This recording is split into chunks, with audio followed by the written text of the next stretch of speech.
Fala galera, tudo certo? Aqui quem tá falando é o Marcos. Pra quem não me conhece, sou estudante de medicina da UFRJ e nesse canal aqui eu dou dicas de estudo pro Enem, pros vestibulares no geral. E hoje a gente está com uma presença mais que especial. A gente está com o André, que foi primeiro lugar geral no Enem 2021, teve a maior média do país na prova. Então, realmente, não sei como que ele conseguiu, vamos descobrir hoje como que ele estudou, qual que foi a rotina dele e tal, a trajetória dele para que ele conseguisse conquistar o primeiro lugar geral do Enem 2021. E também, né, dos últimos 7 Enem, se eu não me engano, desde 2016, desde 2016 ele teve a maior média, então é realmente fora de série. Então, conta um pouquinho pra gente da sua trajetória, fala um pouquinho sobre você, André, pra gente poder saber como que você teve esses resultados tão espetaculares. Pô, Marcos, primeiro eu quero dizer que é um prazer estar aqui falando contigo, cara. Então, minha história, basicamente começa quando eu terminei o ensino médio, né, terceiro ano, que foi em 2019. Ali eu tava fazendo o primeiro ano de Enem para valer, né? No caso, eu fiz só um ano como treineiro, que foi em 2018, mas para valer mesmo eu comecei em 2019, né? Que foi o meu primeiro ano valendo. E aí eu não consegui alcançar o resultado, né, para medicina. Eu consegui para vários outros cursos, mas não tive o resultado que eu queria para medicina. Eu estava estudando para medicina já no terceiro ano, mas não passei. E aí em 2020 eu tentei novamente. E aí eu tava já para fazer um curso presencial e tudo, mas veio a pandemia e acabou que isso atrapalhou um pouco o andamento, né? Sim. E aí eu prossegui de novo, 2021, já a terceira tentativa, segundo ano de cursinho, mas aí eu resolvi dar uma mudada no método de estudo. Falei, vou começar a estudar mais individualmente, né? E aí eu reestruturei a forma como eu estudava, reestruturei minha rotina, e foi aí que eu consegui esse resultado da maior média nacional. E qual que foram as suas notas e seus acertos? Como é que foi sua evolução ao longo dos anos também? Muita gente me perguntou isso quando eu abri a caixinha de perguntas lá no meu Instagram para o pessoal perguntar o que queria saber no vídeo. Inclusive, se você não segue lá, já segue @marcos.vasque. Então vou deixar aqui embaixo que lá tô sempre dando dicas. E como é que foi as suas notas, sua evolução aí nesses anos? Então, como eu estava falando no primeiro ano, que foi 2019 para valer, eu não consegui a nota para medicina, mas eu tive nota para vários outros cursos. E aí, no caso, a minha média simples tinha ficado ali em torno de 750, né, 750,5, se eu não me engano, algo por volta disso.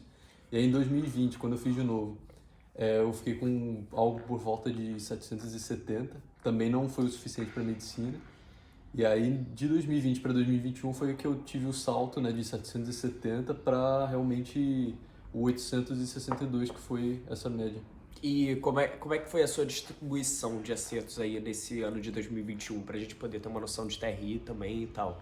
Então, nesse último ano, eu tive uma média de 42 acertos em todas as áreas, somando 168. E aí acabou que ficou distribuído no primeiro dia em 42 para linguagens, 43 para ciências humanas, e no segundo dia ficou 41 para ciência da natureza e 43 de 45, no caso se contar com a anulada, para matemática, somando 168 acertos. 168 de 179. 9. De 179. Se você considerar anulada, já vai para 169 acertos aí que o André fez. Aí tendo 862 de média simples, Exatamente. conseguindo aí primeiro lugar em medicina na UFRJ e também maior média do país. E mais ou menos como é que foi o seu método de estudos aí ao longo dos anos? Você teve lá o seu terceiro ano, como é que foi que você estudava? Aí você teve ali o ano que você fez cursinho e tal, e aí como é que você estudava? E no último ano, que foi que você realmente teve aquela evolução de 770 pontos para 862, quase 100 pontos de evolução, isso já estando num patamar muito alto de preparação. Então, realmente é algo bem difícil de se conseguir, tanto que ele conseguiu ali a maior média desde 2016 no Enem. Então, como é que você fez isso? Então, em 2019, que foi o ano que eu estava no terceiro ano, eu ainda não tinha muita noção de como era uma preparação correta ali para o Enem. Sim. Eu estava pegando algo bem conforme a maioria pega, né, que é questões antigas, e que você tem ali no livro didático, né, às vezes uma videoaula mais ou outra. Era um estudo, claro, valioso, todo tipo de estudo que você investe, né, em direção ao Enem é um estudo valioso, mas não era um estudo com foco, não era um estudo com um direcionamento preciso. E acabou que eu tinha muito esforço, mas não tinha muito foco. E aí eu não consegui o resultado.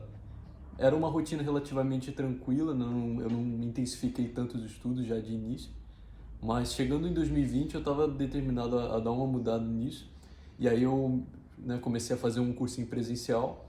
Acabou que eu, né, por conta da pandemia, fiquei no online, e isso mexeu bastante com a rotina, eu não consegui ter aquele empenho também que eu gostaria de ter tido. A rotina ficou relativamente, né, leve para um online, mas puxada para um curso tradicional, né, de certa forma. Acabou que eu acompanhei um cronograma de matérias, mas também não tive aquele desempenho justamente por, eu acredito, né, estar fazendo aquilo que a maioria faz, que é continuar sempre ali pegando assuntos que você já está bom e revendo, pegando assuntos que você não está bom e deixando de lado porque é um assunto difícil, cai pouco, né, caiu uma questão ou outra. E aí chegando em 2021 eu falei, não, eu vou fazer diferente, eu vou começar a olhar um pouco fora dessa rotina padrão. Vou começar a olhar um pouco o que eu preciso pegar. Eu preciso pegar mais do que está difícil ou mais do que são questões fáceis. Porque às vezes a gente pensa que uma questão por ser difícil não vale a pena pegar. É uma questão que vale pouco no TRI ou cai pouco ao longo dos anos, mas às vezes não é assim. Às vezes aquela questão difícil é o que o TRI considera como médio e é o que vai fazer a tua nota saltar. E foi isso que eu comecei a perceber. Eu falei, eu vou estudar pensando no que eu preciso, pensando, né, exatamente nessa minha adaptação, adequação ao que a prova exige de mim. E foi assim que eu estudei ao longo de 2021, que foi o último ano. E exatamente como é que era o seu estudo por área do conhecimento? No caso de 2021, você já tinha adquirido uma base boa ali de 2019, 2020, tanto que já estava em 770 pontos de média ali no Enem 2020, chegou uma média muito boa, que faltava muito pouco para a aprovação. E aí, como é que foi o seu estudo aí quando você já estava nesse patamar alto? Você fez provas antigas, você fez exercícios, como é que funcionou? Você via aulas, como é que funcionava? Então, além de depender da área do conhecimento em si, depende também de como você lidar com ela e de qual nível que você está nela. Por exemplo, em linguagem, se você está num nível muito baixo, você precisa pegar muito mais a teoria do que realmente a prática. Mas se você já tem um pouquinho de base teórica, você já pode passar para exercício. Humanas é parecido também, você vai pegar ali início de teoria, só que a margem é um pouco maior, você precisa de mais teoria do que em linguagens, né? E então varia de cada área para cada área, né? Essas duas que eu falei primeiro, né? Que são as duas do primeiro dia. Ou seja, essas duas matérias do primeiro dia, elas precisam de mais teoria do que prática, a princípio. Se você já tem uma boa base teórica, aí você segue para a prática.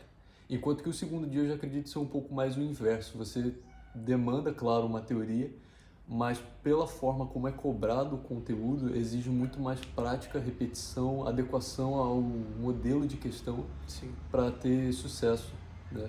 E você estudava muito fazendo questões nesse seu ano, fez muitas provas, como é que funcionava ali a sua rotina mesmo de estudos? Acordava que horas, sabe, fazia o que ali ao longo dos dias, como é que funcionava? Então, eu gostava muito de estudar por questões, apesar de ter toda essa carga teórica que eu comentei no primeiro dia e um pouco do segundo dia, eu gostava muito de estudar por questões. Em questão de rotina, era uma rotina um pouco atípica também, geralmente a gente fala em acordar cedo, dormir cedo, eu fazia o contrário, mas isso era particular meu, eu acreditava que esse ciclo né, de sono, esse ciclo diário funcionava para mim, eu rendia melhor, né, eu acordava um pouco mais tarde, né, eu acordava ali por volta de 9, 10 horas. E você acordava 9, 10 horas e foi Exato. primeiro lugar no Enem. Muita gente fala assim, tem que acordar 5 horas da manhã, Não, 4 da manhã, não. E você dormia que horas, mais ou menos? Então, aí é que tá. Eu dormia por volta de 10, 11 horas. Quando eu terminava ali de estudar, descansava uma meia hora e eu ia dormir. Então você tinha 8 horas de sono ali por dia, 9 Isso. horas às vezes.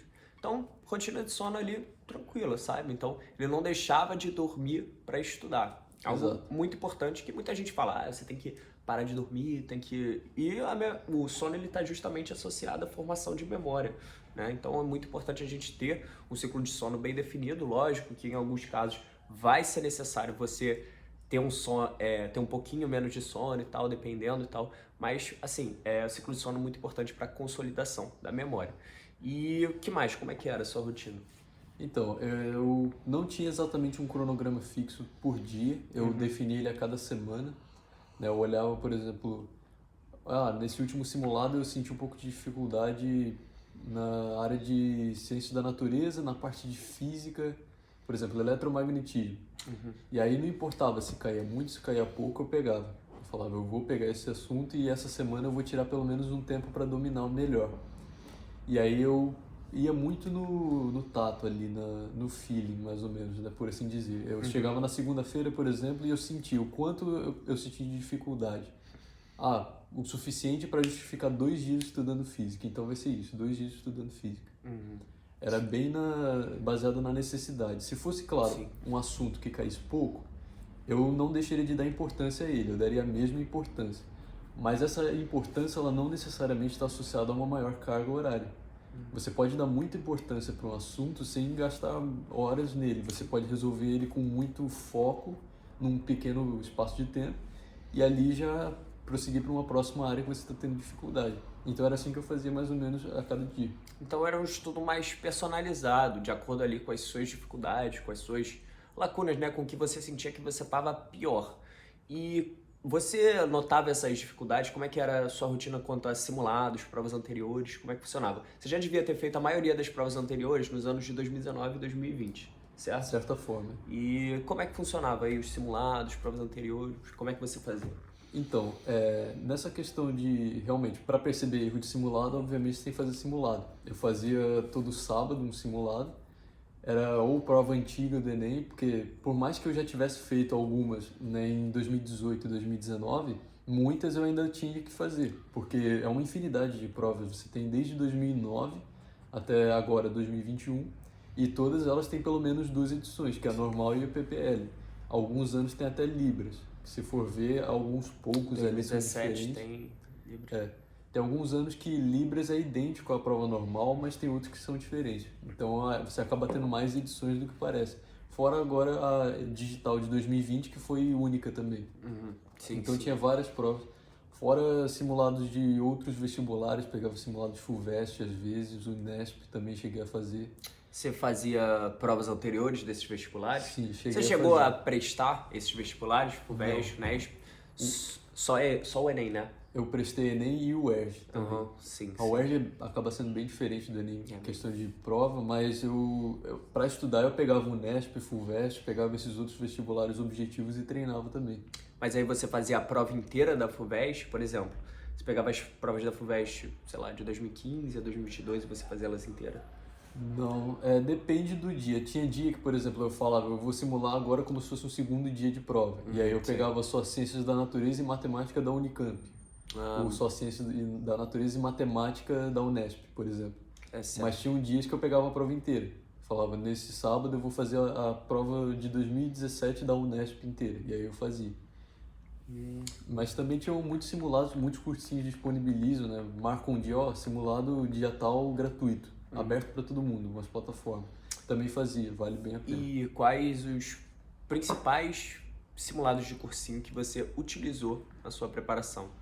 Então, esses simulados gratuitos que você encontra, né, de grandes cursinhos que marcam, né, às vezes por fora. Cursinhos militares também cheguei a ver, simulados que eles marcavam, por exemplo, EPICAR, SpaceX, esses simulados que você encontra gratuitamente o tempo inteiro para agendar ou até mesmo para baixar em formato de PDF. Sim. Tem alguns drives, né, que tem esses simulados. Inclusive, se você não conhece o Cronograma 160+, eu disponibilizo um drive com todos esses simulados ali, com simulados do Poliedro, do Bernoulli, do SAIS. Você usou na sua preparação esses simulados? No caso, sim, alguns que disponibilizavam, sim.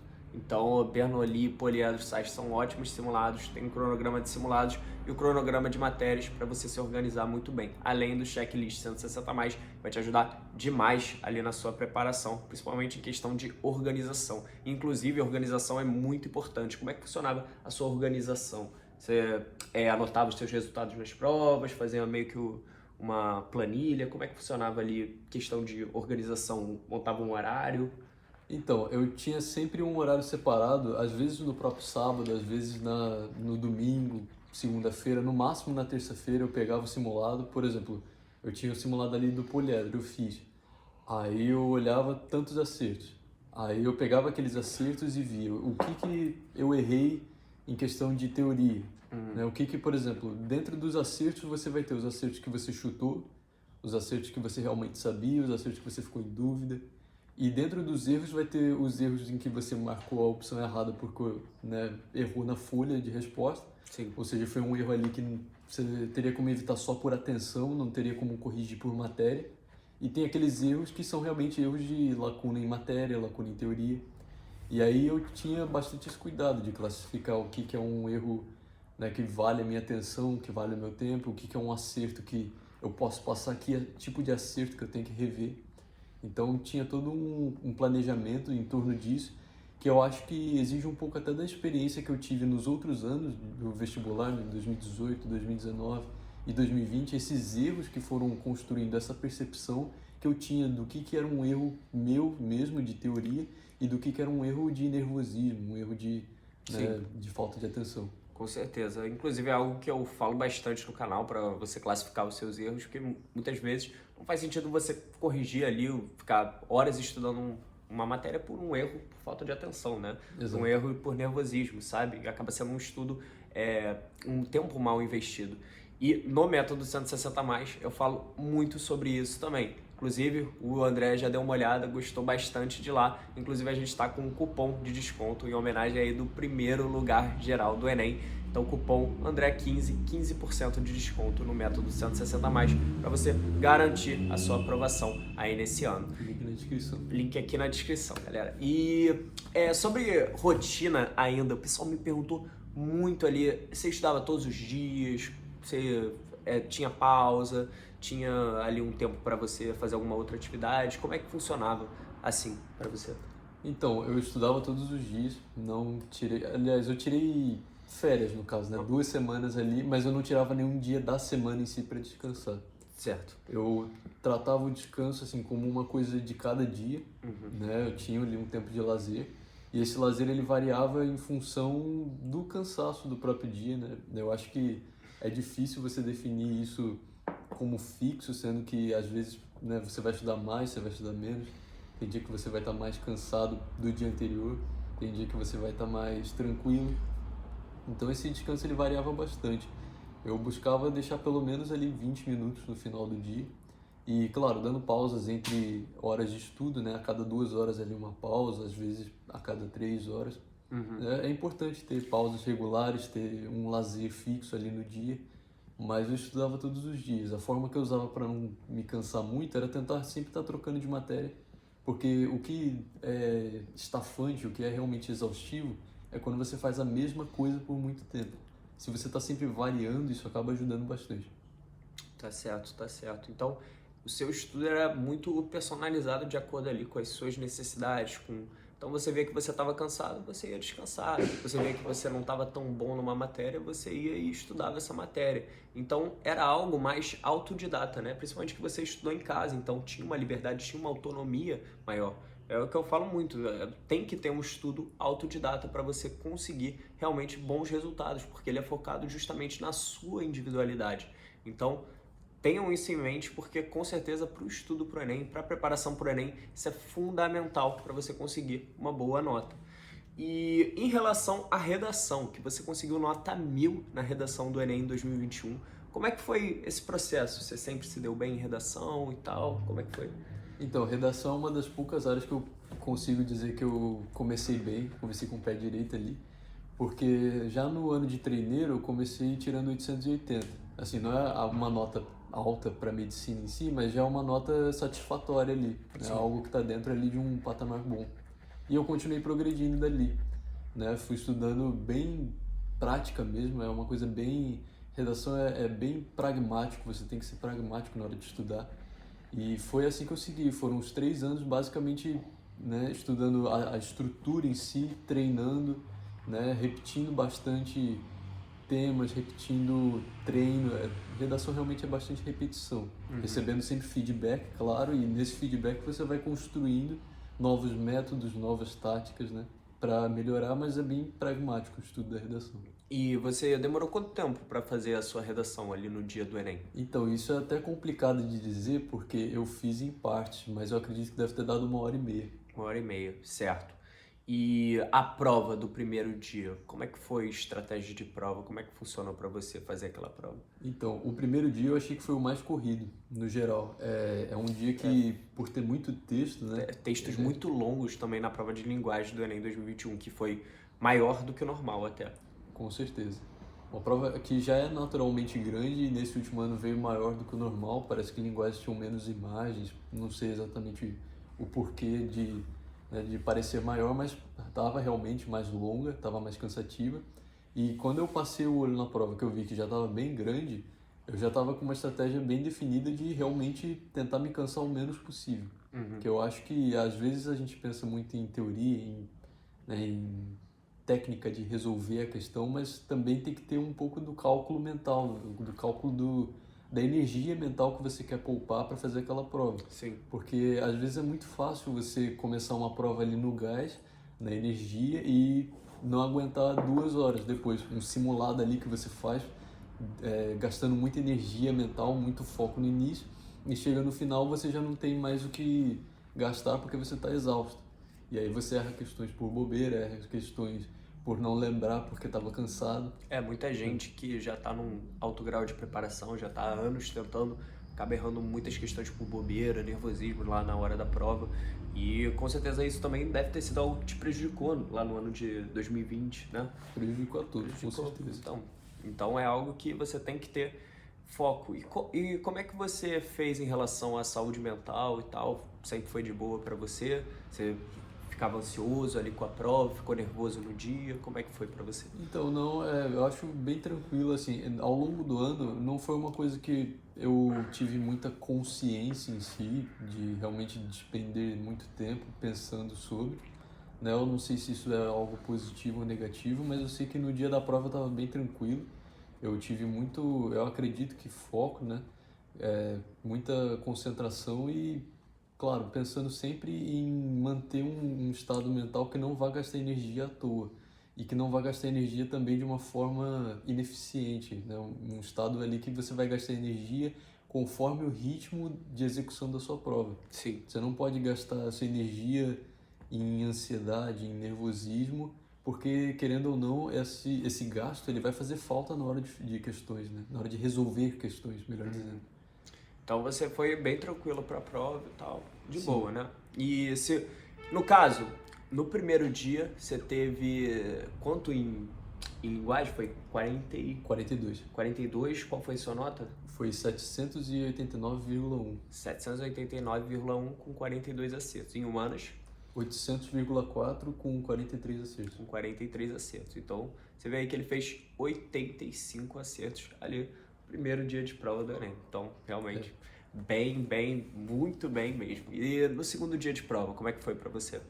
Então, o segundo dia ele é bem diferente do primeiro, né? Obviamente, é um dia que tem menos leitura e mais prática, eu acho, né? A matemática, embora tenha longos textos, é bem direto ao ponto no sentido de você ter que ter domínio ali de cálculos longos, né? Cálculos com vírgula, multiplicações e divisões desses números grandes.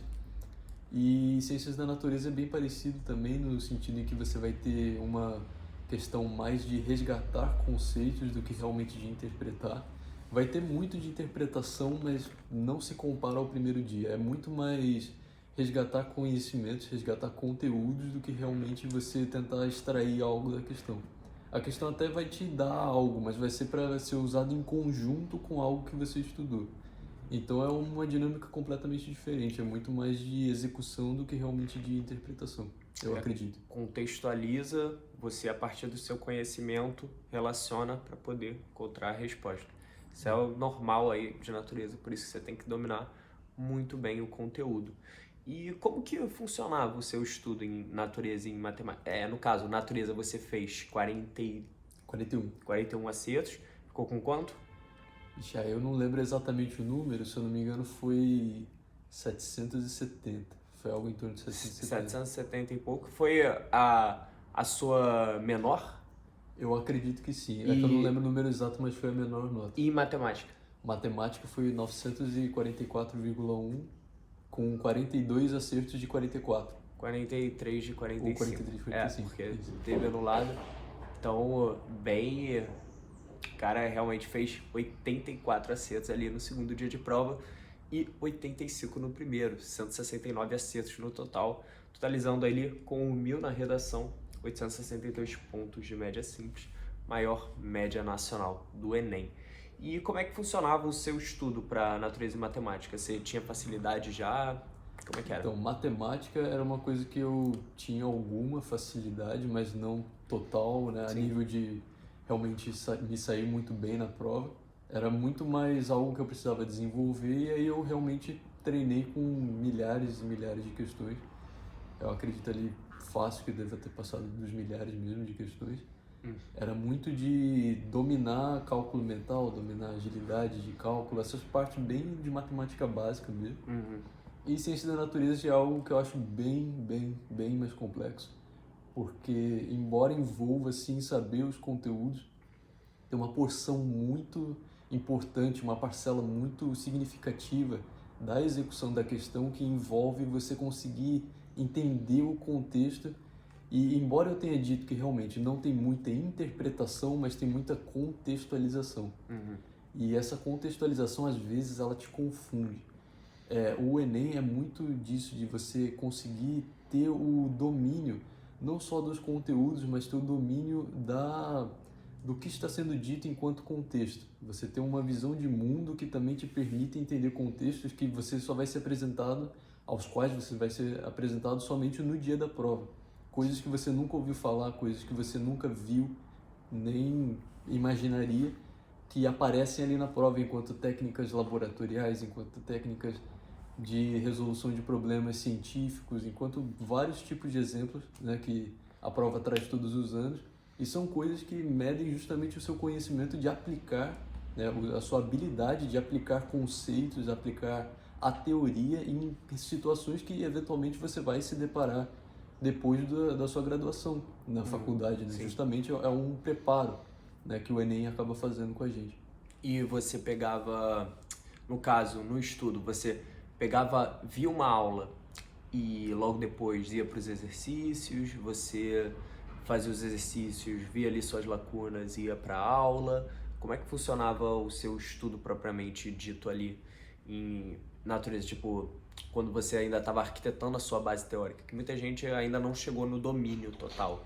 E Sim. aí é bom saber como é que chega nesse nível aí que você conseguiu. Então, na questão de nível básico, né, falando assim, é muito importante que primeiro você tenha ali uma videoaula, um livro, para você ter aquele acesso ao conteúdo teórico mesmo fresco ali, a raiz do conteúdo, né, para depois partir para os exercícios. Agora, em algumas pequenas exceções, é possível que o exercício primeiro te ajude, né? Alguns exemplos em linguagens, talvez, né? Algumas questões de ciências humanas. Você pode fazer algumas questões do assunto antes de tê-lo visto para entender que pontos daquele assunto você vai precisar dar maior atenção na hora de ver a teoria. Então, você pode fazer as questões antes da teoria, desde que seja com o propósito ou de entender quais pontos daquela teoria que você vai estudar são mais importantes, ou de entender exatamente, né, qual é a matéria em si, qual é o assunto em si, qual é a base daquele assunto. Sim, sim, sim. E matemática, no caso, era mais... você focava muito mais nos exercícios, né? Exato, muito Sim. mais na prática ali das contas, ter o domínio ali de números, né? Sim, Tentar... sim. Você acha que fazer provas ali de outros vestibulares, simulados de outros vestibulares, te ajudou? Sim, com certeza. Matemática, as exatas em geral, matemática, física e química, são universais entre os vestibulares. Não em questão de abordagem, obviamente, eu nem tenho, que nem eu falei, é uma abordagem complexa, mas em questão de domínio de contas, domínio de, né, saber teoremas, leis, né, da física, enfim. É muito válido você pegar outras provas, sim. No caso, para linguagem, você teve um desempenho muito bom em linguagem, né? 42 acertos. Foi 42? Isso, 42. 42 acertos. Muito bom mesmo. Como é que você conseguiu evoluir ao ponto de chegar nesse desempenho espetacular? Então, linguagens é uma coisa que eu acho que o que fez muita diferença ali foi a reta final mesmo. Algo em que o que fez a diferença ali realmente foi pegar mais questões e tentar destrinchá-las ao máximo Em vez de só pegar, por exemplo, tópicos da teoria de linguagens, eu peguei ali questões e além de só pegar as questões, né, e resolvê-las, eu tentei entender por que que não podia ser a alternativa A, por que que não podia ser a B.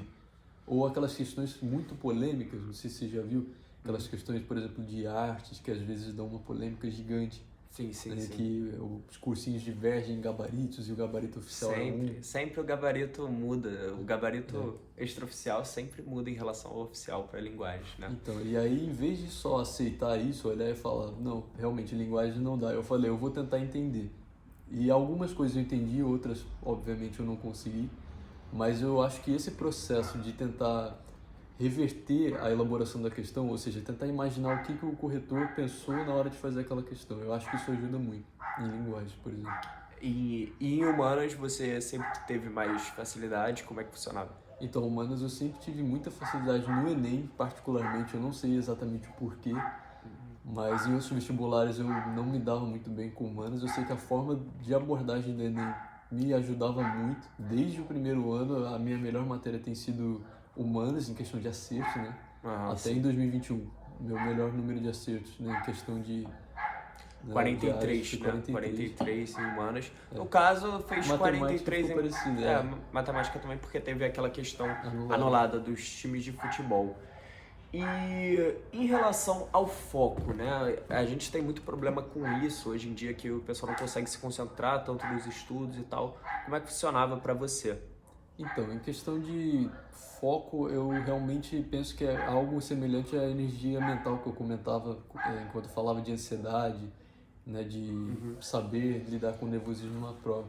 É uma coisa que eu não parava para pensar muito, era uma coisa que eu realmente tinha enquanto intuito, enquanto intuição, melhor dizendo. Eu tinha aquela intuição de que, por exemplo, uma hora de física me caía melhor do que uma hora de química, por exemplo. Ou 2 horas de biologia caía melhor do que 30 minutos de linguagens. Era muito da intuição. Eu acho que é você se conhecer o suficiente para você saber distribuir bem os assuntos e assim não ficar estafado a ponto de perder o seu foco na hora de passar de um assunto para outro, por exemplo. E relação rede social, como é que era? Você chegava a usar ou não? Eu particularmente não usava muito não. Eu usava o YouTube assim para, né, ver uma coisa ou outra, mas Inclusive ele viu os vídeos lá na época do vestibular, então eu tava se preparando ver os vídeos aqui do canal. Então já se inscreve, já deixa o like aí pra também ficar em primeiro lugar no Enem, que nem o André, ou chegar perto, né? isso aí. Porque ele foi, dos últimos 5 anos, a maior média do país. Então, realmente, a gente apurou isso a partir dos microdados do Enem, né, que foram divulgados, e apurando ali, viu que a média dele de 862,68 68. pontos foi a maior média ali do Enem desde 2016. Então, algo bem incrível mesmo. E qual que você acha que foi a sua maior dificuldade ao longo da preparação? Pergunta difícil essa. Eu acho que ter essa intuição que eu comentei ao longo de todas essas áreas, né? Porque em todo o estudo, para personalizar, você mesmo comentou que o estudo pareceu bem personalizado, e realmente foi um estudo muito personalizado. Mas para você ter o senso do que personalizar, de como personalizar, eu acho que isso foi o mais difícil.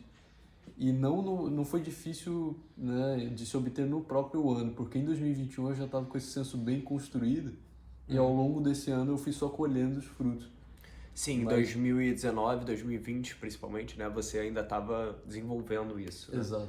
Sim. Eu acho que é algo até de longo prazo, se for possível analisar, porque é uma construção que vem desde um estudo do ensino fundamental bem embasado, um ensino médio que constrói em cima dessa base do ensino fundamental e assim por diante. Eu acho que um dos problemas que a gente tem hoje, no geral, né, da educação, é justamente essa passagem, né, por batido. Você passa direto ali do ensino fundamental para o ensino médio, tem lacunas gigantes de base, não as resolve porque você pensa que por estar no ensino médio você tem que estudar geometria analítica em vez de matemática básica, Sim. e o que está te derrubando é a matemática básica.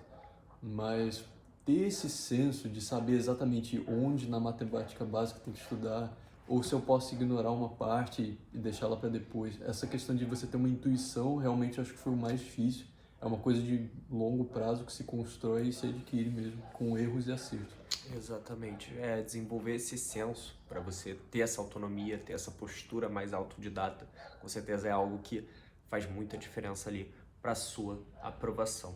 André, como você fazia para você revisar os conteúdos que você já viu? Muita gente tem dúvida em relação a como revisar e tal, e nada melhor que o primeiro lugar geral do Enem para explicar isso daí.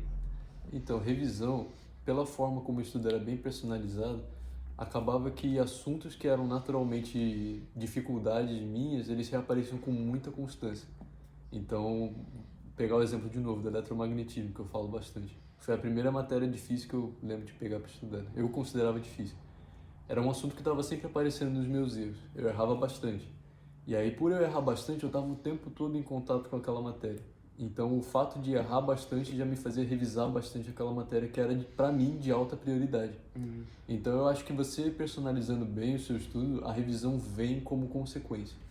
Eu não tive realmente um planejamento dedicado à revisão que não fosse por meio de realmente fazer o que eu já fazia, que eram questões, e corrigir os erros.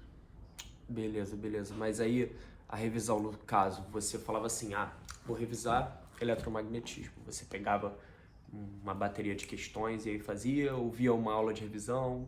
Como é que funcionava? Era uma mescla. Se eu olhasse, mescla, por exemplo, que o erro ali foi porque eu não entendi um princípio, né? Ou se o erro ali foi porque eu não entendi um princípio teórico, eu voltava na teoria. Se o erro ali foi porque faltou atenção, aí eu já não dava tanta atenção à revisão em si, eu tentava prestar melhor atenção naquele tipo de pegadinho, naquele tipo de deslize que eu cometi, mas era basicamente isso, era muito dependendo da necessidade que aquele erro trazia. Se um erro trazia uma questão bem teórica, uma lacuna teórica, eu via videoaulas, melhor dizendo, eu via videoaulas, pegava materiais, livros, né, o que fosse mais adequado ali. Física geralmente eram livros, né, tem vários muito bons, né, e questão de, se fosse um erro mais prático, aí eu voltava naqueles exercícios, pegava uma bateria de exercícios. Você usou muito livros durante a sua preparação? No caso, por exemplo, física, eu usava Ramalho, tópicos da física, esse tipo de coisa? Não muito. Eu comentei agora de Livro física, didático. mas não muito. Eu usei um pouco aquele livro Tópicos de Física, que eu acho excelente, mas de livros em si, química também usei um pouco, alguns livros, mas não muito. Eu focava um pouco mais em videoaula e material em PDF. Mas eu tinha alguns livros de cursinho que de vez em quando eu pegava também. Então, no ano de 2021, vamos lá, fazendo uma revisão aqui. Ano de 2019, terminou o colégio, né? Fez o colégio lá e tal, teve 750 pontos. Isso você estudava todo dia, o Enem já e tal, mas ainda meio perdido, né? Já conseguiu uma média muito boa, porque em 2019 a gente teve TRI baixo, 750 pontos, ficou ali 20, 30 pontos de passar para medicina. Então, já foi muito bem ali no terceiro ano.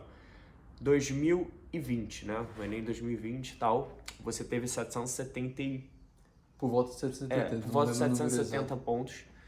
E foi um estudo muito impactado por conta da pandemia, né? Que você teve ali, chegou a começar um cursinho presencial, mas aí desestruturou por causa da pandemia e tal, e aí não conseguiu uma evolução tão grande em relação ao ano anterior. 2021, no Enem 2021, 862 pontos, maior média do Brasil no Enem. O que mais te ajudou foi um estudo personalizado, de acordo ali com as suas dificuldades, com as suas lacunas, com o que você estava realmente pior, né? Então, não tinha isso de dormir 3, 4, 5 horas por noite. O cara foi em primeiro lugar do Enem, focando justamente nos pontos que ele estava fraco. Ele não estava limitado ao cursinho, a nada disso. Ele estava ali focado justamente aonde ele estava fraco. E a partir disso, ele foi preenchendo essas lacunas e chegou no patamar que ele está hoje, que ele conseguiu, a nota que ele conseguiu. Então, realmente é muito, muito bom saber disso. Seus métodos com certeza vão ajudar muito o pessoal. Então, agradeço muito você por estar aqui. Inclusive, o André vai abrir uma turma de mentoria, então, para ajudar vocês justamente nessa organização, nessa postura mais autodidata e tal, para que vocês consigam colher os melhores frutos dos seus estudos. E nada melhor do que ele para falar isso para vocês, ele que foi primeiro lugar geral do Enem e conhece a estrutura da prova na palma da mão dele. Então, deixar o link aqui na descrição, né, da mentoria com o André, que com certeza vai impactar muito na sua preparação agora nessa reta final pro Enem, ou se você estiver vendo esse vídeo em outro ano também ali na sua preparação no geral, porque com certeza é muito fora de série esse desempenho que ele teve, beleza? Vou deixar o link na descrição também do método 160+, né, que o André aprovou e tal, gostou bastante das aulas, o código André15 e o cronograma 160+ também, aqui o link na descrição para vocês darem uma olhada, poderem se organizar melhor e tudo mais. Me segue lá no Instagram, @marcos.vasque, e qual o seu arroba? Eu tenho o Instagram AndréWEnem. André W Enem, que ele também vai estar postando dicas e tal sobre a trajetória dele e tal, para poder ajudar vocês a conquistar a aprovação aí nesse Enem que está chegando. Então é isso, muito obrigado, André, de verdade, e até uma próxima, pessoal. Valeu. Valeu.